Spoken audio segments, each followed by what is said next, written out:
Before the car hit a rock, Phil slammed the brakes, realizing distant smoke was just her imagination. This might mean that there are still other humans left, so Phil rushed over and found signs of life. To her greater surprise, it was quite possible that a woman was living here. Phil woke up from her coma to unexpectedly find a stunning babe adorned with pearls and jewels standing before her. God, you really are looking out for me. With the last two humans on Earth, it's time for a great love story to be. But Phil gradually felt something was wrong. It seemed the other was giving her CPR. Turns out the gorgeous woman was just a mirage. The big lady in front was the last one. Upon seeing a guy holding her undergarment, the lady thought he was a weirdo and promptly pulled out her gun. This freaked Phil out, and after what felt like forever, she finally convinced the lady to put her weapon away. The lady half-heartedly put away her gun, and once the misunderstanding was cleared, they began to introduce themselves. Not their ideal types, but hey, at least it's a woman, what more could they want? However, on the way back, they disagreed. Carol still obeyed traffic rules, stopping at stop signs. She made sure to observe before proceeding, and even during a trip to the hardware store, she had to park properly. Phil couldn't understand. Why stick to rules when it's just us? Frustrated, she drove into the hardware store. Then they arrived at the mansion, saw it had turned into a pigsty, and Carol, heartbroken, decided to clean it herself. But this made Phil feel her life was ruined, so she let the chaos continue as just a nightmare. To her surprise, the next day Carol moved right across from Phil, and they instantly became neighbors. Carol hoped they could unite and keep the flame of humanity alive, but Phil retorted, truthfully admitting she wasn't exactly smitten with Carol either. However, the weight of humanity's fate pressed upon her, leaving Carol no choice. She even dangled the tomato to Phil declared, "I'd rather starve than touch that," but at night she snuck into the garden for a secret feast. The next day, Carol came inquiring, but Phil of course denied it, though the crumbs on her beard gave her away. Phil noticed Carol's injured foot and learned it was from a manhole cover while drinking in the sewer. As time went by, Carol started to lose hope and even emulated Phil, taking care of business in the pool. Seeing this, Phil felt guilty. If not for her, Carol might still face life with zeal. So she acted.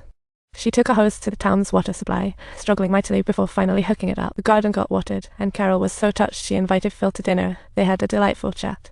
Just as Phil believed this was the opportune moment to advance their relationship, Carol unexpectedly threw out the condition, leaving Phil utterly perplexed and scratching his head.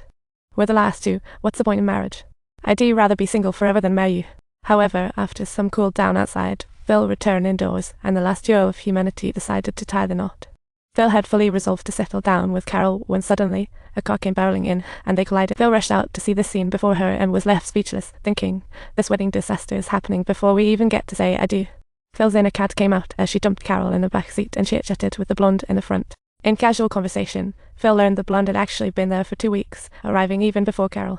Phil couldn't help but wonder why she agreed to marry Carol in the first place. To get close to the blonde, Phil invited her to dinner, dressing up and jokingly posing, "Hello ladies." Without her beard, Phil felt super confident she could win over the blonde, but both women agreed that the beard looked better. Faced with this, Phil could only give her an awkward smile, yet she refused to give up and fawned over the blonde during dinner. She paid no mind to Carol beside her, even sliding out of their mission to reproduce for humanity. The next day, the blonde popped by. She found Phil lifting weights crazily when she opened the door and kindly asked him to wait. "That's my number." Phil then compensated with a new car for wrecking the blonde's luxury vehicle.